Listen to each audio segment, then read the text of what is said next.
What's good, Tesla family? It's Ray J back with another video. And in this one, I want to give you guys a very quick update on Tesla SPY and a couple of other tickers. I'm going to break down what the news is saying about Tesla and what's happening for next week, as we have important data coming out, not to mention something that's going to affect whether or not the market continues to push. But before I begin the devil's information, before I talk about a very big catalyst for the market, Tesla, and what we're seeing on the charts, let me just mention a couple of things. I am firstly not a financial planner, so take nothing I say as financial advice. And also, if you guys can, please check out the Moomoo link, which is down below and in the description. If you sign up for Moomoo and deposit $100, you are guaranteed 7 free stocks. And the offer ends very soon, in just about 11 days from now. Anyways, for Tesla, we have a nice inverse head and shoulders like structure, and we have a nice accumulation right over here. And we actually have an inverse head and shoulders within the bigger inverse head and shoulders, which is still looking and favoring bulls, in my personal opinion. But the question is, what will help Tesla pump? What on earth could end up affecting the markets? And what else should we be watching for going into the upcoming trading week? So I want to talk about that first before I break down the charts. Going into what's happening over the weekend, for Saturday, May 18th, we have Kugler from the Fed giving a speech. Then on Sunday, May 19th, okay, that's just a few days away, we have Jerome Powell giving a speech. And whatever this guy says could really shake the markets. So we will see if he pumps the markets or not. Personally, I want to say that technicals look a little bullish right now. We might see a little pop in the markets, but we'll see if it's kind of like the market establishing a lower high and rejecting, or if the market's going to pop and continue to run to new all-time highs. We'll have to wait and see. We do have Jerome Powell giving a speech very soon. Now, for Monday, okay, May 20th, we have Bostic, Barr, Waller, Jefferson, and Bostic all giving speeches. And then for Tuesday, we have something very, very similar, as we have Barkin, Waller, Williams, Bostic, Barr, and a bunch of these Fed speakers like Mester. A bunch of them are going to be speaking throughout the day again. And they're all doing this in anticipation of the FOMC minutes coming out on Wednesday. So Wednesday, we have the FOMC minutes. This is not the FOMC meeting. It's just another report involving the FOMC. It's something, excuse me, something very, very different. So we'll see what happens with this coming out. That's going to be very important as well.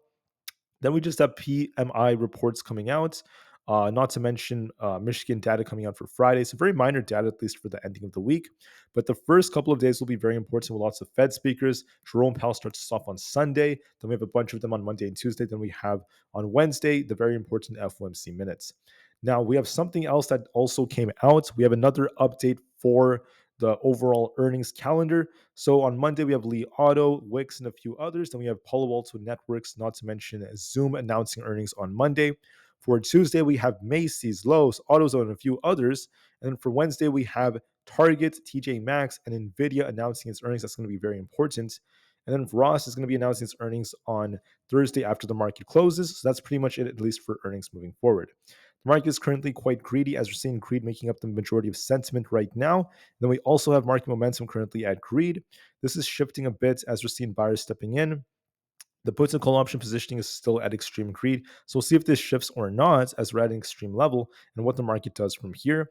The VIX is currently neutral. We're actually below our 12.4 area. This is the lowest we've seen the VIX in over 2 years, essentially. So that's pretty crazy. This is pretty crazy to see how much the VIX is dropping. The lowest level we've seen since like early 2023. So we'll see if the VIX bounces or not from here. But as of right now, it's still holding up around those levels. For Tesla, there's some news coming out that Tesla has increased the price of the Model 3 Performance. That's actually some interesting news because we've been getting a lot of really good news, at least for them. It's also very important to note that after taking tax credits into account, there have been a lot of nice things that are helping the performance qualify for the US tax credits. But with that coming out, there's been a lot of very positive feedback that Tesla's gone for the new performance. And with that happening, they're hiking prices by about $1,000. They also reduced the price for some paint and interior options, but the overall price did increase somewhat. That is a decent sign that Tesla's expecting some more growth. This also is no coincidence, considering that June it tends to be a very strong month for Tesla, and we tend to get a lot of sales during the summertime. So that's going to be very interesting, at least for this sector and this market. For right now, volume is at about 77 million. That is currently a little bit below average, but still not bad. And we have a tendency being green a lot more. The short volume is going up. I also want to note that down here, Cantor Fitzgerald gave Tesla an overweight rating, saying it's going to outperform the market. The price-price ratio is holding up as Tesla's gaining some strength. And Mondays tend to be green about 53% of the time, so not bad for Tesla whatsoever.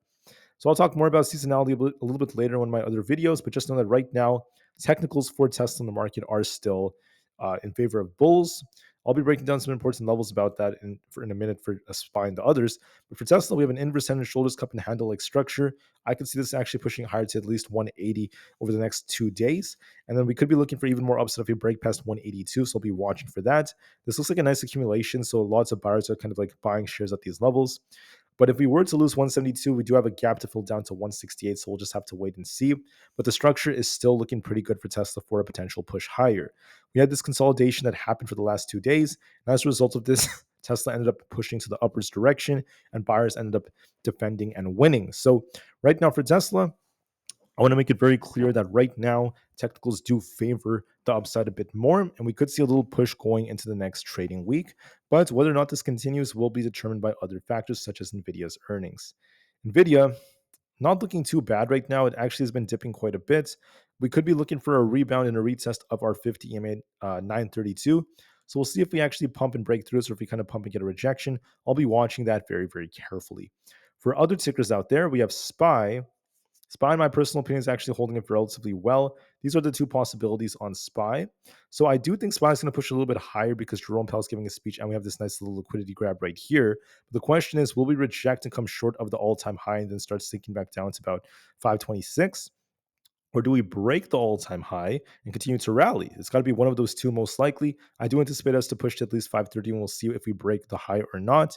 That's going to be key for which way SPY ends up going. So be prepared for either of these possibilities. The big thing they have in common is another rally is coming, a little push. So look for a little push after Jerome Powell's speech on Monday. Powell speaks on Sunday, but the push could come on Monday. And we'll see if SPY gets a rejection or not. If we end up dipping over this week and we end up losing 525 maybe after Nvidia's earnings or so, if losing 525 would turn us more bearish and we're going to be looking for a bigger drop, a bigger pullback. If we dip a little bit and then Nvidia's earnings comes down and we bounce, that can also be another sign that the market's not ready yet. So Nvidia's earnings is going to be key as well. Make sure you watch for these two possibilities. I have the same thing drawn out for the QQQ. The QQQ is going to likely pop, okay, especially on Monday, especially looking at this little liquidity grab down here. We have resistance at 452 and 453. And we have support currently at 450 flat. I think we're going to pop a little bit towards 452 to 453, all the way up here. And then we'll be watching to see, do we get a little rejection or not? We could pop a little bit higher to 453. We might actually reject here and start dipping to 450. If we break past 453, we could try to rebound and start pushing all the way back up towards 455. So we'll be watching to see if that ends up being the case. I'll be watching to see what ends up happening here.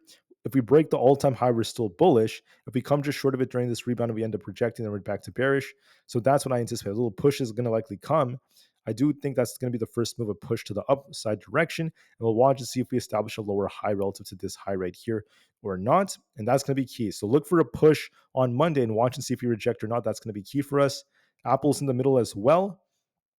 Apple has support currently at the 189 area, and we have resistance around 190. We'll be watching to see what happens at least as we approach those key levels. So that's going to be key for the way we end up moving.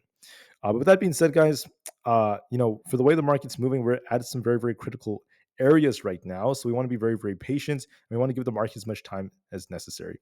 But with that being said, I want to make it very clear that we're kind of stuck right now in a range on Apple, not really doing a whole lot. So I'll watch and see what happens next week. Otherwise, the market's kind of indecisive. Just for a few more, just for fun, Amazon is also kind of stuck right now. It's trying to push back up to 185.5. We'll watch and see if it breaks. If it breaks, we'll look for 187.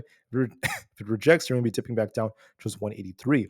For Meta is also kind of dipping a bit. We have resistance currently at 472. We have support at 469. We'll see which way this breaks. It's just kind of stuck in the middle, and we'll give this a bit more time as well. There's also a slight bearish divergence here, which lets this drop. So we'll watch and see which way we break, at least for the time being. For the AMC and GMEs out there, I know a lot of people are interested in these. GME is going to likely dip down towards 17. I still think we have more potential to dip, so I'll give that a little bit more time just to see how things end up developing. 17 right over here is where we could end up dipping to. There's a gap to fill down there. And AMC may get very close to 4 flat before we try to make another move. So that's what I just want to call out. But with that being said, thank you guys so much for listening. Enjoy the weekend. The weekend's about to start, so I want to make this video very quick and simple. And I'll be back tomorrow for a quick video and then again on the later days to talk more about the markets. All right, thank you for listening and peace out.